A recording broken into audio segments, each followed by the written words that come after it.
Hey there, this is Matthew Hill with Shelly Marks from Hill & Pond. We're here to do a question and answer live with you today. Carol couldn't make it, so Shelly is filling in, and she's very excited about it. Shelly has been working in practice with us now for over 10 years, representing vets. She has a great caseload, wonderful case manager. So if she's working your case and you haven't seen her before, you're in for a treat today. We will go ahead and just jump right in on some questions. We got the first one from Justin. He's asking, can a veteran get back pay for a denied claim back in 2015 when that veteran falls under the presumption of soundness? And does that veteran need a new claim for denial in order to work with an attorney? Thank you. Shelly, you want to jump on this one? I hate to say that it depends. Well, it always depends. Right. So I would have a couple questions here. Can the veteran get a back pay for a denied claim from 2015? I think that's going to depend. Is the claim still pending? Has the claim been appealed? Can we file to reopen the claim with some evidence that may link us back to the original 2015 claim, which may entitle that earlier effective date? I think it's definitely a possibility, but probably something that we would need to look into the file and answer all those questions before we could tell someone for sure. Yeah, I agree with Shelly. It's always hard to link back when a claim has been finally denied. I don't often say this, but in your case, if we're talking about the presumption of soundness, that there could be a Q claim there because the VA gets that wrong, frankly, as a rule. And so that's a possibility as far as working with attorneys. If you're reopening an old claim, I think you could file the claim and then bring an attorney in basically right away if you get denied. There's a possibility, but as Shelly says, this is one where you really need to kind of get your elbows deep into the claims file itself to look and see. Right. Cerebral 1, filed claustrophobia June 11, denied March 15, filed NOD February 16, filed reconsideration in October 17, but withdrew request per M21-1 guidelines preserving effective date.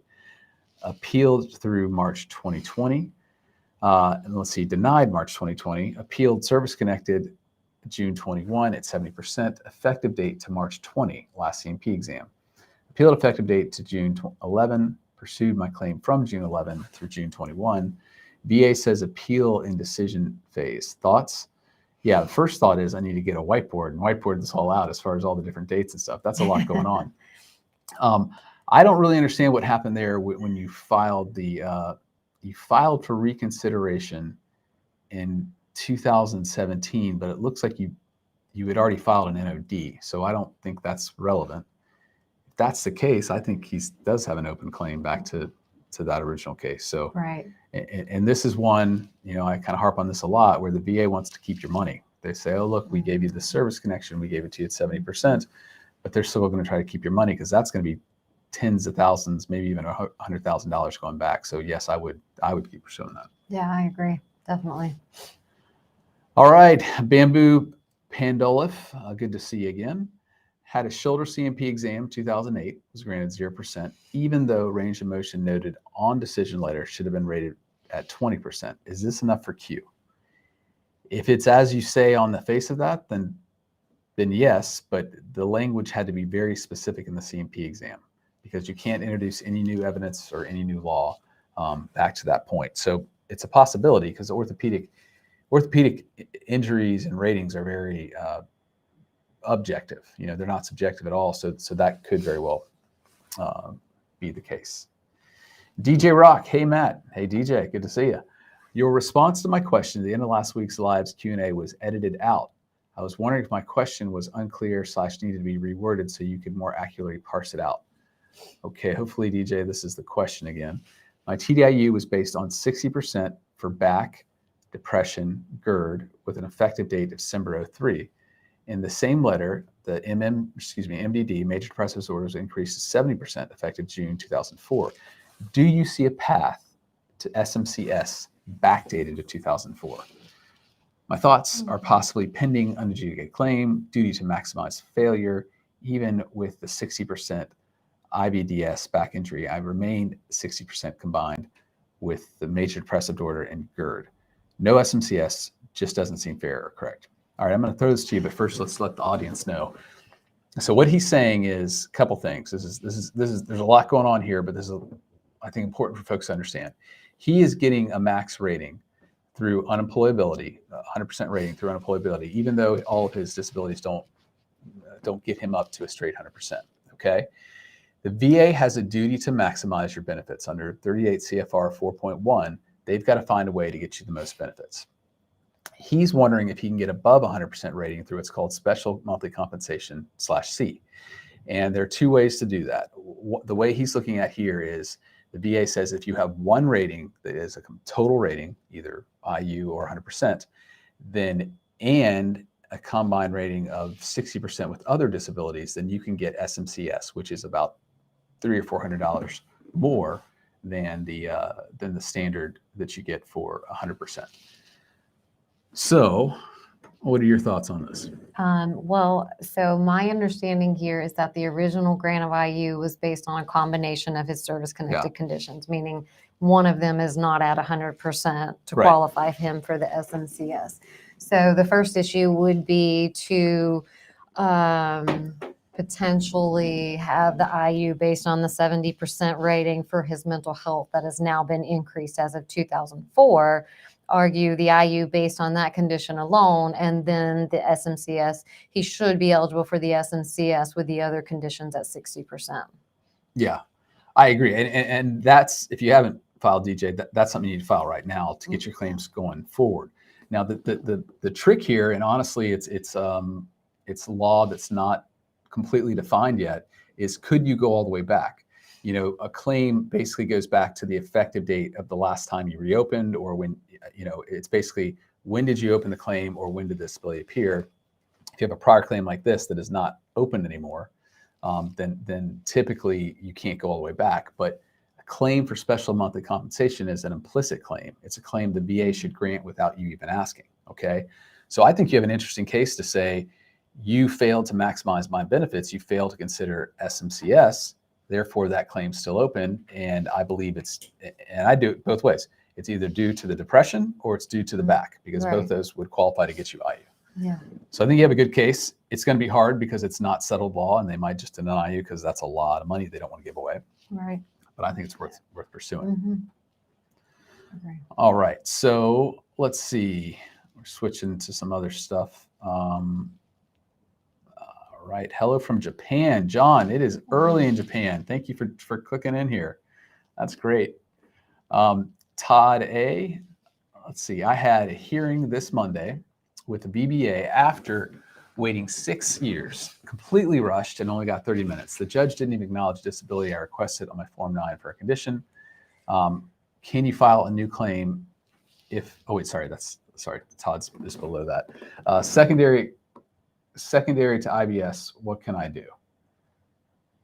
I just feel like she dismissed everything I was saying and felt so disheartened. Todd, I got to say, unfortunately, I think what you feel is the norm. Folks wait years and years to get a BBA hearing. It's the one lane that takes the longest. And a lot of times we see vets waiting because they want to be heard. They want to be able to look the decision maker in the face and say, this is what I've been through. This is why I should be compensated for serving my country. And then they get there and somebody has not only no idea who they are, not what disability they're applying for, you know, what's going on at all. And then they look completely disinterested. So this is definitely not you, it's them, and it's unfortunate. And frankly, that's one of the big reasons, well, the wait time, but then that are reasons we do not file hearings anymore, because they're worthless. The judges, of all the hearings I've done, I could say maybe 2 or 3 where the judges actually had read the file before coming in to see me, or coming to see me in the veteran. So it can be really frustrating. I agree with you, Matt. And sometimes our clients question our advice to them on they really want to have a hearing, and we have to tell them that really don't think this is going to be in your best interest, because not only is it going to add years to the time it's going to take for you to get a decision, but there's a situation like this where it may make things worse for you. So sometimes just filing the BVA appeal and doing an argument letter and allowing us to put some argument forth with evidence or whatever needed is a much better route. Yeah, I couldn't agree more. There's the rare case that I would take to a hearing now is somebody who has loss of use of hands or legs, something that I want to show specifically to the decision maker. They can't manipulate buttons, can't use a pen, can't use a fork. Otherwise, I'm with Shelly. Our belief is we want to get veterans the maximum amount of benefits the fastest possible, and the hearing lane is just not that. Can you file a claim? This comes from John Johnson. Can you file a new claim if already in the BVA system? If that new claim is separate from the one that's at the BVA, so if you have a PTSD at the BVA and then you have a migraines or back claim you're filing, then yes. Yes. All right, we got Robert. I am working a claim that has been denied the times. I'm trying to find at least one buddy that can write me a letter. I've tried social media. Any other suggestions or resources? That's tough. I would say just researching, using Google, try to find any groups. I'm not sure. Yeah, I was going to say Facebook has usually been good for this on groups of certain units or even bases. It is tough. If you could find unit records, if you knew when and where you served, you could write those bases, or you could write the National Archives for any rosters from those places. It is difficult, though, if you can't remember anybody you served with. The other thing you could do is that if you had friends, family who knew you while you were in service and might have known an injury you had while you were there, can speak to any differences they noticed before and after. That could work, but it is hard. Yeah, that's exactly what I was going to say as far as using friends, relatives, someone. And it looks like Todd, all right, yeah. I'm service connected 30% for IBS, which was dated in 2014 when I filed. Can I put in a new claim specifically for a secondary condition they overlooked, severe loss of sphincter control, and have them put the effective date same as my IBS? Say that depends. I definitely think you should file a claim for a secondary claim for that. Absolutely. And it sounds, based on what the facts are here, that they would service connect that as a secondary to the IBS. And then you would be in a position to fight for the earlier effective date based on whether it was raised in the CMP exam and they didn't address it in the rating decision, or if there was some other argument that you could argue that it was raised to the VA, but yet they failed to rate it when they rated the IBS. Yeah. And what Shelly said is important there on the rating. The VA has been moving towards a filing or a form-based system for the last almost 10 years now, meaning that you have to put everything on a form. Before that, 2014 in particular, it wasn't all form-based. You could write a claim on anything, but the other important part, and this still applies today, is that the VA has to consider not only what you put on the form, but what the evidence shows your claim is. So as what Shelly was saying, if you go in, you say, I have IBS, you go in, you get your CMP exam, and the CMP examiner says, yeah, he has IBS, and then gosh, he has loss of use of the sphincter. Sphincter control is severely hampered because of the IBS. Well, that is a claim. That is a new claim that was generated by the evidence, and they should have decided that. So if you're in that situation from documents, from evidence back then yes, you have a claim going back. But in your case, to me, the more important thing is to focus on what you have now. That is a serious disability. It should be rated, I think in and of itself, it should be a 60% rating. The VA is going to try to block you and say, well, you're fully compensated for the IBS. You have a 30% rating. And you need to show the difference, what symptoms you have due to the sphincter, loss of sphincter control versus the IBS, to make sure you get that max rating there. Okay, Michael Goggins, good to see you again. Golf 4, service connected, 60% for COPD, sinusitis at 30%. Will VA combine the ratings if found to have significant sleep apnea? Well, so they're combining ratings means basically just putting your ratings together. Okay, so if you have a 60 and a 30, you should have a 72% combined. So you should have a 72% rating between those two. Will they say it's pyramiding, meaning that there's overlapping symptoms and therefore they're only going to service connection for one of the two, or the worst of the two? That is a possibility. And what you need to do there is show what are your worst disability, your worst problem, symptoms of those disabilities, and have those rated separately. Look in the diagnostic codes and the disability benefit questionnaire for those to determine that.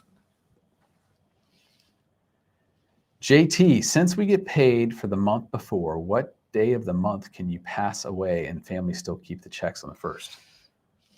Oh, This sounds like a math question. I don't want to try to answer that one because I'm not certain.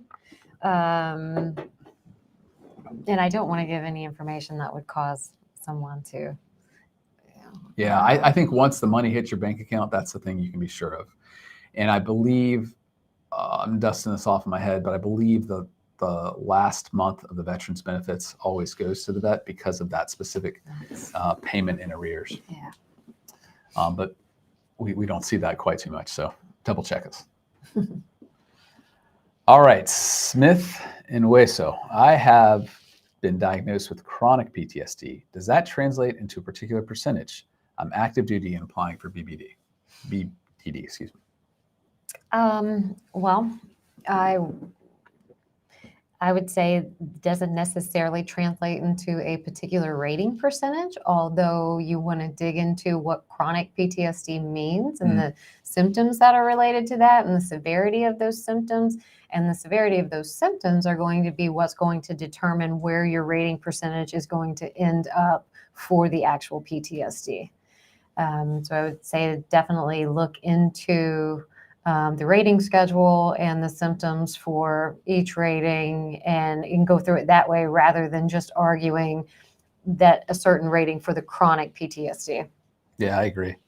Yeah, I guess what I would say that is good about the chronic there is the VA is not going to be able to come away and say, oh, this was really just an adjustment disorder. It's a passing phase, no big deal. But Shelly hit the nail on the head. It doesn't really matter what they call it when you get service connected for the mental health condition. You need to focus on how it affects you. And as she said, do the studying, go to the diagnostic codes, go to the DBQ, look and see what they're looking for a certain rating and say, okay, this is me. You know, I have anger issues or I isolate or whatever. All right, that was Smith. Then we got Antoine. Good to see you again. Update. VA gave me 10% for degenerative disc disease on September 21, then updated it to 40% on October 22. This is how they justified my later effective date by only giving me 10% on the date I filed. Is there another, does he speak more to this here? Okay. Yeah, I think we talked about this last week, and this is something we see so often, something that I've seen Shelly try to remove her hair on sometimes when the veteran finally gets the benefits they deserve, and then they try to shortchange them. Yeah. What's your thoughts here? I mean, I would definitely file an appeal. I would definitely file for the earlier effective date, look through the CMP exams, any private medical records, VA medical records, showing the severity of the symptom back to September of 2021 or before even, and argue for that earlier effective date. And a lot of times it really only takes that appeal pointing out that evidence for them to correct the effective date, especially if the October 2022 award date is the date that a subsequent supplemental appeal was filed or a higher level review was filed. The regional office has a habit of just granting the increased rating as of that date instead of going back to the date of the original claim. Right. Yeah. And I think, rarely do we see a veteran file a claim saying something, my back is worse, but then deciding it only gets worse 8 months later when they do the CMP exam. Right. You didn't file that claim in anticipation of being worse. It was worse when you filed. And so I think also a statement to that effect could help your case. Yeah. Danny did a new claim and a supplemental claim at the same time. The new claim was completed, but I have not seen any movement on the supplemental claim. Supplemental claim was for a higher value claim like PTSD. I don't have any, there's no rhyme or reason as to why they handle one faster than another. I don't necessarily think it matters if it is, one's a stronger or a higher value claim than the other. It's just kind of whichever way the wind's blowing. That's the way I see it. Yeah, and I would say that if it's a increased rating, then you can expect that they're going to have to do some development. Right. So there's going to be some time there. If that initial claim was for something that was presumptive or something that could be processed very quickly, that may be why the decision came in more quickly than the supplemental. And then it could just be, Yeah. Or Or- denials. They're really good at getting those out fast. that's true. All right. So we got Robert. Good to see you again. Question. I have a 93% for the past year. If I had many claims, I have had many claims and that I should put me over 100%. Do they procrastinate when getting closer to 100%? I mean, you can't limit their procrastination. They are good at doing that across the board. So it feels more palatable. I can hear you when you get close to 100%, but that they just procrastinate. So does it get harder, and do they nickel and dime you more? I don't have a quantifiable Right. feeling for that or understanding that, but I see that, and it's something that I find frustrating. So, my advice would just to keep plugging away there. It sounds like all they have for you now is to see if they can get you frustrated, make you hurry up and wait, delay, deny, to see if you'll go away. So Give up. Yeah. So just keep fighting. JD recently got 100% P&T after applying for TDIU. I was told there's a code to look for on my C file about being permanent. Are you familiar with what I should look for? Thanks for all y'all do. Code on the C file for it being permanent. I think the rating sheet. Maybe on the rating sheet or the Yeah. rating decision. Yeah. Well, in the rating decision, the dependents benefits. Oh, yes, that's right. That is confusing. We get a lot of questions about that. It's not very clear because it's the dependents educational benefits. Yeah. benefits. And it's an inference because you can only get those benefits if you're permanent total. So they don't ever tell you you're permanent total, but if you see that, that's kind of the way we typically find out, okay, this person's permanent total. And I think if you go on your VA benefits, your e-benefits, and you find that benefit letter, it used to be top right-hand side. There was a drop-down menu for letters, and there's a benefit letter, and it would tell you your percentage and the date, and it will say on there if it's permanent and total. So that just to have something that's a little bit more clear, because the rating decision is not very clear. Yeah. And I think that's the same letter, Shelly, they can take to the local Yes. tax office. They can take to get access to bases. So yeah, that's what I look for.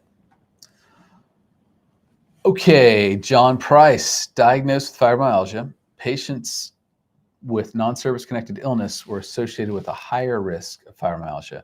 Is my non-service connected illness secondary to fibro? Golf orb, yeah. So hold on, let's see that question one more time. Yeah. So what do you think, Shelly? Diagnosed with fibromyalgia. Patients. I feel like I need to know what the non-service connected illness is. And would it be secondary to the fibromyalgia? Is the fibromyalgia service connected? He's golf war vet, so it better yes, be. Yeah. Yeah. Oh well, yeah, absolutely. And then, I mean, it sounds like you might have some documentation there as far as what disabilities are associated. So, like I would say depression, migraines has come to mind on cases we've won secondarily. So yes, there definitely can be, unfortunately, secondary problems due to fibromyalgia. Right. I apologize. I didn't see the Gulf War. Yeah, it was on a separate one. Okay. What can I expect from a higher level review? Well, you happen to be looking at one of the best higher level reviewers I've ever met. She can make something out of nothing. So again, I would say that the higher level review process really depends on if you request a conference or if you do not request a conference. For those of you who are not familiar, the higher level review appeal is an appeal at the regional office through the AMA that you can request, which is basically just asking for a records review of your claim. You cannot submit new evidence, but you can request a conference to speak to an adjudicator and discuss the issues with them. So we have found that the conferences actually do work. We've had a lot of success with getting earlier effective dates, a number of different issues approved with the higher level review process. So if you're not going to request a conference, then you're just going to file a higher level review and you're going to get a rating decision back. I would say, I mean, this is just an estimate because it really varies, but they do tend to happen pretty quickly. I would say 6-8 months or so. That's VA relative quickly. Right. Yes. Yeah, exactly. But they've been very helpful for us. Yeah.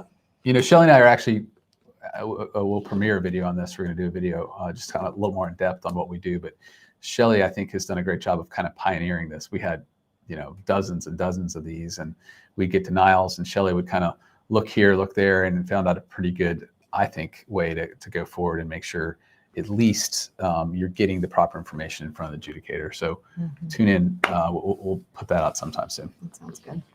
All right, LG. Do you know anything about the IDES retirement program? I've been 22 years in July and feel lost in the process. I've been to all my CMPs, but do I need to have anything else in my records, or just looks like he has issues the time of CMP? So we are not intimately familiar with that program. We deal with the backside. But what I would say is I definitely would take the records you think are most relevant to these exams, okay? And by that, I mean records that show all your diagnoses and then anything that happened in service that could have caused those. You want to have all that, take it to the CMPs, you get your rating, and then at that point, that's where you want to line up, okay, did they service connect everything once you're out? And are the ratings correct? So I don't know what else in service you can do other than raise all the issues. Okay, Roger, is LexisNexis case law rulings and briefs best way to go for with success in the higher level reviews? Unfortunately, probably not. With the higher level review process, you're going to be talking to, I call them adjudicators, claims adjudicators, who are going to be, they're really looking at the basic facts of the case. So I would say at that level, the more simple you can keep your argument and clear cut based on the facts and the evidence in the file, the higher likelihood to get a favorable outcome. I feel if you go into a higher level review conference with a lot of case law and a lot of regulation, and I have a feeling that it may kind of just go over, I don't want to say go over their head because I don't mean it negatively, but it may just be too much for them to process at that level to where they're just going to deny it. Yeah. If you have something that's more legally in depth or needs that type of analysis, that might be a better claim to take to the board. Yeah. Just my thoughts on that. I feel like I've learned the hard way that if I'm in the regional office and I'm arguing case law, I'm losing because I don't know that they know it. And then if you start spouting it at them, they feel defensive. You know, what we're doing here is we're working through an administrative process, and you're basically trying to help them help you, meaning You're trying to make sure they have the information, they have the medical evidence, they have the service records, buddy statements, whatever, to help them prove your claim. You're trying to make it easy for them. And so knowing the case law, that's important, but I'm with Shelly. I'd never use that at the regional office. However, if your case is complicated enough and it does go to the board, then let it rip. Mm-hmm. That's where you want it to do. So it's almost like you want to be informed. I agree with that, but if you start speaking to them about case law, it's probably not going to go well. Yeah, I agree. Let's see. What does the PACT Act? Oh, sorry, I hit the wrong one there. What does the PACT Act give Vietnam veterans that's already rated 100%? With that generic of a question, I would say nothing. Yeah. Let's see what else we got. Dan R. What are my chances of getting an increase for my ankle, which is 10% stiffness locking when moving and rotating with pain of my ankle when the pain of my ankle has increased? I mean, has the pain? I don't even think it looks at a particular range of motion on the orthopedic. I don't know the orthopedic diagnostic codes off the top of my head. I think you're basically going from moderate to severe limitations there. So I think you'd have to show how the stiffness and locking has significantly reduced your ability to both rotate and move, use your ankle to move, but I don't know that offhand, Dan. D-Dog D, if you're 100% because of a stroke, what kind of SMC do you qualify for? Well, that, as we were talking about earlier, SMCS is the benefit that we discussed, which if you are service connected at 100% for a condition, and then you have other service connected conditions at 60%, you could qualify for the SMCS, which would be an additional amount on top of the 100% benefit each month. And then, if you were in need of any type of aid and attendance, like if you need someone to help you with your activities of daily living, if you need someone to help you take you to your doctor's appointment or manage your medications and things like that, then you could definitely look into the aid and attendance or the housebound benefit. Yeah. Housebound are, just to be more confusing as the VA is SMCS, what we've been talking about, but it's the other way to get it. So instead of the percentages lining up, it's your 100% for something, and that something basically keeps you in your house. The only times you can leave are for bare essentials, groceries, doctor's appointments, picking up kids, that kind of thing. But the higher ones, what Shelly was talking about with the aid and attendance, and that, unfortunately, with strokes, that could definitely qualify there. Right. Remy 86. I was service connected for migraines last year from an intent to file I put in a year before. I ended up getting service connected for all the way to the beginning of my service. Can I get an earlier effective date than 2021? I listed in 96. Okay. I don't quite understand that. So End of service, maybe discharge? I don't know what name is discharge. if your first claim was 2021, Remy, then no, you could not. If you got a claim back in 96 when you're discharged, and it looks like they're saying your service, you can't get it while you're in service. Let's put it that way. Maybe that's what you're saying. You have to be discharged from service to start collecting VA benefits. And that actually applies for Guard, National Guard, and reservist as well. So if they get service connected coming out of service and get compensation and they go back in, well, then that gets suspended. So while you're in service, no, you can't get service connected benefits. Matt, I wanted to thank you and Hill and Ponton team for helping me to get to 100% P&T and back pay. It took 37 years to get here. So thank you and your team. I'm glad to hear that, Mark. That's great. So it's kind of the stuff we live for over here. So great for you. Get out of the VA system, go to your appointments, but then just live your life and don't deal with this stuff anymore. Right. That's great. Okay. Bodie, does Hill and Ponton work with veterans outside of the U.S.? Yes. We do. I can't. Thailand's a big one. Germany's a big one as far as where we have vets. South America, Central America. Scattered all around. Yeah, they're all over. Brian, if you have an appeal at the BVA evidence for about 550 days, is the only option to ride it out. I know they're saying 3 to 4 years wait now. This is a frustrating situation that we might break down her smile. She's very positive, very kind, and you start talking about stuff like this, and the sailor comes out in her. So I don't really think that you have any other option but to just ride it out. So if you're within your appeal period, which you're obviously not because you're 550 days from when you filed your appeal, and if you were within the 12 months of the rating decision that you filed the BVA appeal on, you could switch lanes. Right. However, after that period in time, you cannot switch lanes anymore. This is, we all expected the BVA evidence lane to be processed very quickly when this all began, and so a lot of claims were filed in that lane, and now as you know, it's taking a really long time, but I don't think there's any other thing to do but to ride it out. Yeah, I agree. It's a Hobbesian's choice at this point. I mean, you could drop the claim, refile in the regional office and get a much faster decision, but you've done that already and you were denied. So you could do that again, get denied, go to higher level review like Shelly was talking about and get denied, and then all of a sudden you're back in the BVA lane, 2 years behind, probably 3 years at that point behind where you were. So this is super frustrating. That, as Shelly was saying, we were told that this would be fast if we put our veterans in these lanes. We were told by the secretary of the VA, by the chairman of the Board of Veterans Appeals, because they wanted to make sure veterans were getting their claims handled, in a fast manner. And now here we are waiting. So we don't have anything to tell you on that other than if you have a reason to advance on the docket, meaning you have an expedite reason, health, finances, something like that, then that's your best option.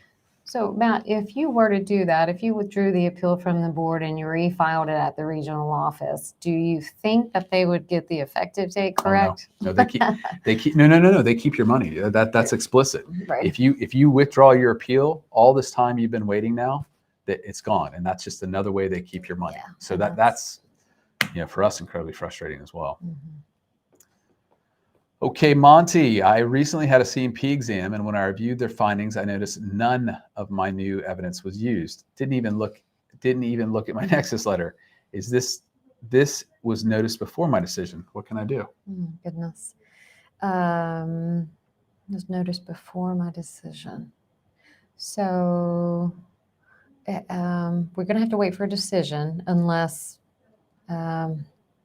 I can't tell by this question if a rating decision has been issued. Let's say it hasn't been issued yet, because I can't say. Yeah, we'll go with that first. Okay. Resubmit it. I'm not exactly sure how you could force them to review it. Your C&P exam's over. I think the best thing to do here is to wait for the decision, and then read your rating decision and confirm that none of the evidence that you supplied to them was actually used in making the decision. And then this would be a situation that I would file a higher level review, and I would say, hey, none of my evidence it was all submitted. It was not taken into account before a decision was issued. This is a duty to assist error. You guys have to correct this. And that is very likely something that they would potentially kick back for another C&P exam, and with instructions to evaluate that evidence. I would assume that's probably what they would do. Yeah. My hope would be that you submitted your evidence, your positive evidence, separately, meaning you submitted it straight to the VA, and then took a copy with you to the C&P exam, because the copy you took to the C&P exam will likely not be in your file. So if that's the case, then that can be doubly frustrating, because not only did they not mention it, they didn't put it in the file. So I would look to see, did it get in the file? And like what Shelly's saying is, once you get the decision, you say, okay, is this, did they look at it? Is it in the file? Clearly it's a duty to assist error, so you could file that. If it's not in the file, the other option, and this is kind of the crazy thing with the board, if you file for the higher level review, you cannot add new evidence. So if you file for you could file for a supplemental claim, which is essentially just another appeal, and you could put that evidence in.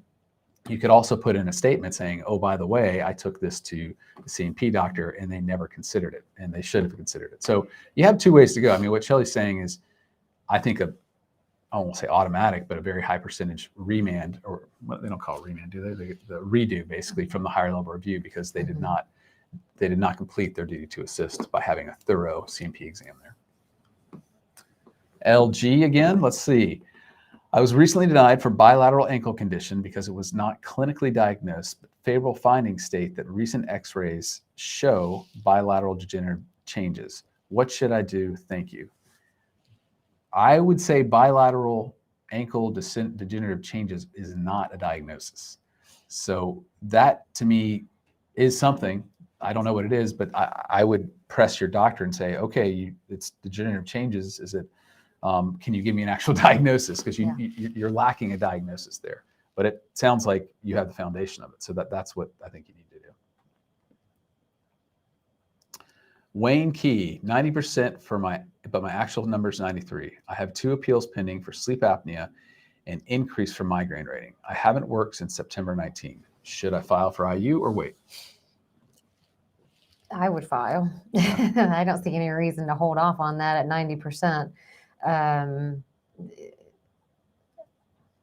You haven't worked. Yeah.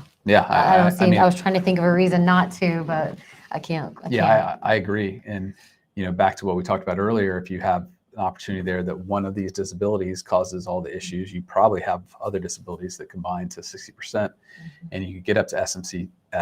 But again, a philosophy we really try to stick to is maximum benefits as quick as possible. So if the IU gets you the same payment as the straight 100% permanent total, that's where you want to go. And you can always establish that, and then you can fight for the correct effective dates on your other claims or other ratings. At least you have that coming in. I agree. Okay, Remy, I'm 70% for major depressive disorder. Wait, NMD? I think it's probably. Yeah, I think for mental health. 50% for migraine, 0 for peripheral neuropathy, 20% for peripheral sciatic nerve branch, and 20% for bilateral MTSS with IU and PNT. Can I file for SMCS? I would say yes, especially since you have that mental health condition at 70%. If that in and of itself would keep you from, working, maintaining a job day to day, then yes, I'd file for that. I'm assuming the other ones combine. Yeah, the other ones combine for 60. Yeah, you're good. Yeah. Post-golf war currently at 80%. Last CMP exam reviewed IBS, GERD, left foot drop with peripheral neuropathy, and ED post-stem cell transplant. CMP notes good for all the aforementioned. Will this get me over 100%? Let's start with the CMP and what their job in this is, because this gets confusing. Because even when you have a favorable CMP examiner say, hey, I think this is related to service, or hey, I think it should rate me higher, that's great and that's a good start. But ultimately, it's that person back at the regional office making the determination. They get to make the call whether it's service connected or whether it should be higher. Now, I don't know. I'm trying to look. Foot drop would be the highest rating out of these. You'd have a 60%, I think, rating for foot drop. So if you had 60 of 20, what is that? That's 24. That would get you, what would that go? So 20% rating, 60, 12%. So you'd have 12% on top of 80. You need. And then if you could get the IBS. 30. This is dangerous. You're having attorneys doing math here. It is possible. I would go look on our disability calculator. And if you have what you think would be those ratings, that put them in. The ED is a 0% rating. It's just considered a loss of use. So they give you a different, they give you a SMC on that. So really looking at the IBS, and then you need to figure out how bad your GERD is. But if you get the foot drop, that's going to get you up to 92%. And then IBS probably would be at 30. And so you just need to put all those together. BMX 7596. I have not filed, but I was in a car crash on active duty and the military hospital botched my recovery. I don't have proof of the botched recovery. I do have evidence of the crash and anxiety diagnosis. Should I file now? I don't see any reason not to. I would file sooner than later. The sooner you file, the sooner you get the benefits you deserve. Right now, VA is just keeping your money. Right. Scott, if I'm at 100% PNT but have depression due to pain in my failing body, should I ask for a service-connected rating? Also, would like to know about SMC aid and attendance.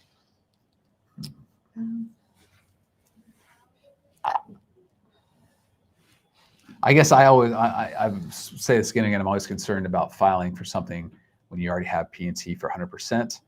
If you do have depression and that could get you to SMCS because the secondary rating would be another 70%, then great. Aid and attendance is a different story. If you're saying that your failing body in of itself would cause that, Shelly had spoke to that earlier as far as you got to show that you're active daily living, what you need for basic living. You're getting up, going to the bathroom, dressing, taking a shower, feeding yourself.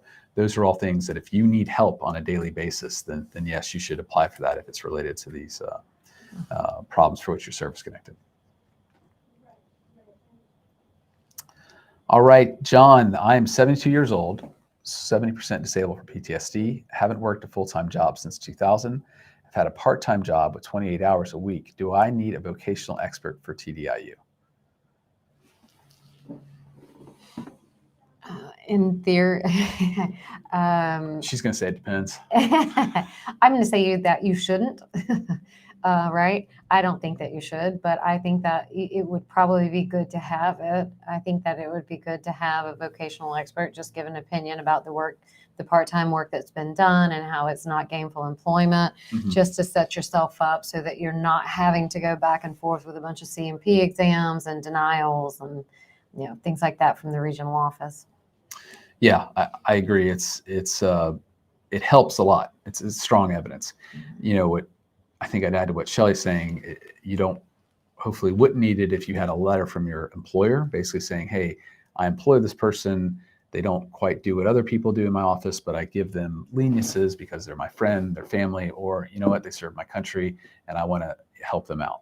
If you can get something like that, that's really strong evidence of a protected environment, which means it doesn't matter if you're working or not. Riley, I was rated 30% for migraines in 93. I retired from a federal position in July. Looking at the VASRD, I should have been rated 60% due to frequency, menstrual, and other triggers more than 7 days monthly for severity that I wanted to live my life. Can I file a claim to increase back to 1993? File a claim to increase back to 1993. Yeah. This kind of sounds like what you were talking about earlier as far as a Q claim, right? So if everything is documented and that evidence is in the file, then potentially you could have a Q claim back to 1993. Or as what you said, if there was evidence, you know, you filed for a migraine, but there was evidence of these other issues in the file, CMP exam, then that would be a much better outcome in that you'd have an unadjudicated claim that Right. you could file, because that's better because it's unresolved, meaning you could put in more evidence, you could put in, you know, argument on top of that.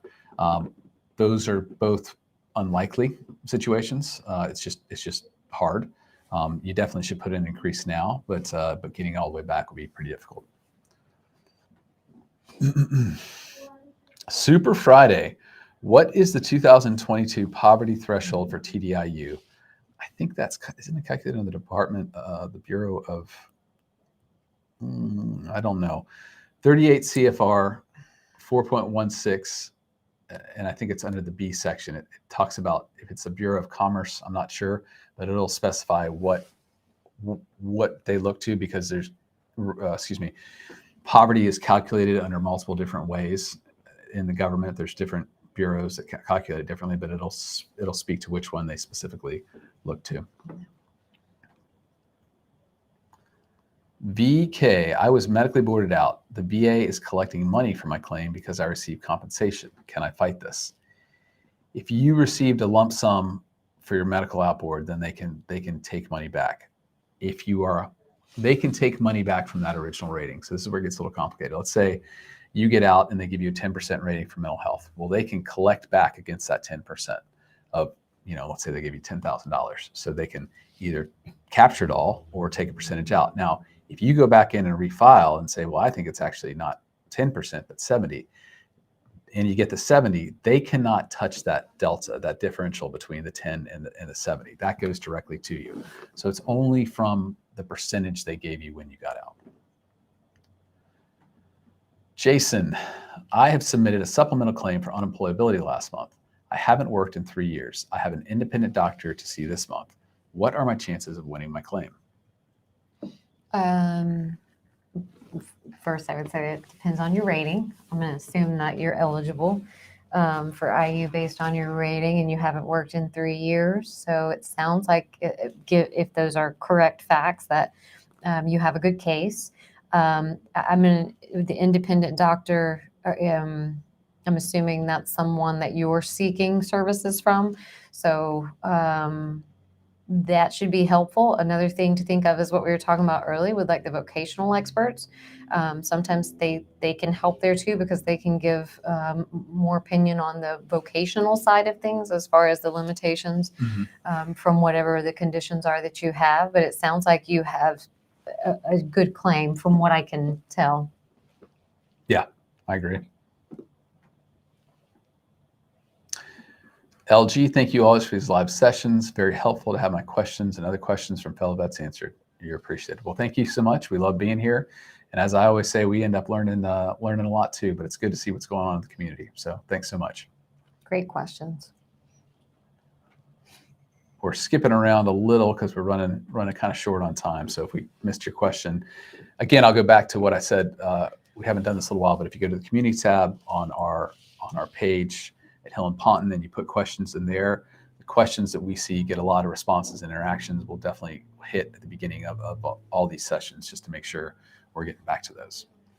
Dave M, 10% for tinnitus with an effective date of 1/21. I first filed in 1/18. Can I appeal it and get it back to 1/18?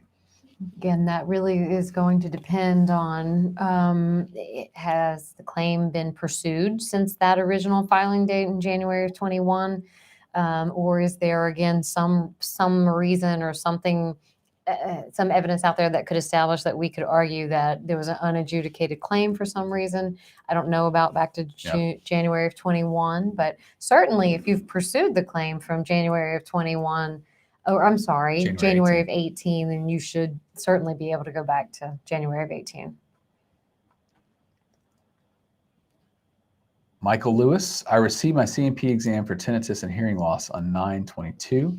I have not heard anything else. VA file says it's in review. Are they slow walking tinnitus claims waiting for the change in the regs? So the regulation for tinnitus and how it's going to be rated and how it's going to be service connected is in the process of being reviewed. It has been posted by the VA for a response or for what's called a questions and comments period by the public. That period is now closed probably 4 or 5 months ago. And now the VA has to answer all those questions, comment on the comments. That's going to take them through the middle of next year. This delay is not due to that. This is just the delay that the VA has. We're looking at 3 months here. That's a long time. I'd maybe contact your congressman. I'd call the VA hotline and say, hey, can you give me an update? But it's not due to that. It's probably due to them being backlogged, unfortunately. Wendell, if a veteran is diagnosed as legally blind by 2 different eye doctors and over 70 years old, what or how should he go about filing for disability? I would say that, if this is related to service or service-connected disability like glaucoma or diabetes, you just file it as a regular disability. And if the fact that you have 2 different eye doctors saying you're blind, hopefully those eye doctors would go a step further and say they're related to that service-connected disability or it's directly related to service itself. So that you would file it as a new claim if you've never filed this before. The form is, I can never remember the form name for a new claim. 21 526. Yeah, 21526. All right. I got that one. Screw Google. Okay, how do you present your info in a CMP exam when it's a tele exam? Whew, great question. Yeah. Again, you want to submit any of your evidence directly to the VA. Okay, you can have copies of that for the exam and a tele exam and say, oh, by the way, do you have my record there, which they're legally required to for a CMP exam, and you say, I submitted this on X date. Please look at that. And if they don't have it, and it's really important, I would read it to them. But that's a great question. And again, it's a great reason why you need to submit this directly to the VA and then take it to the CMP examiner as well. Jason Bates, I have sleep apnea and trying to get it tied to my PTSD as to when the sleep apnea started for me. Any suggestions? How can I tie sleep apnea to service connected? So we have clients with sleep apnea that's related to PTSD all the time. There's a ton of medical literature that supports the connection between the two. We work with independent medical doctors who are fine with giving us reports about that medical literature and how the two conditions are related. So you're going to have to file for it at the regional office and provide some evidence, whether you do some research and provide some of those medical studies to the regional office, showing the correlation between the two conditions, or you seek out an independent medical opinion. I will say that It's very rare for the regional office to award sleep apnea secondary to PTSD without some type of independent medical opinion on it. And even if you have that opinion, their go-to is denial at the That's regional right. office. I mean, Carol and I were speaking about this last week, and she said she's won 2 claims at the regional office where PTSD was causing sleep apnea as a secondary disability. Wow. I've never won that. I just assume that we got to get an opinion, and we're going to go to the board, and even the board's going to fight us. And it's frustrating because it's like, this isn't a novel concept. I mean, we see this hundreds and hundreds of times, and we see hundreds more on these questions. So, you got to fight it. But Shelly's, I totally agree in that you got to get an outside opinion to have a good chance. Army Matt, have you heard anything about the VBA, Veterans Benefit Administration, granting MST victims compensation from their discharge date? I'd say that's more a matter of when was filed. If it was filed within a year of discharge versus what the actual claim is for. So yes, but it just matters when you file it. That's one of the few exceptions. It's always the first date you file is that's the date from which you're eligible, except if you file within a year of discharge, then it can go all the way back to the date of discharge. But that has nothing to do with the substance of the claim. At the bottom of the comments. Okay.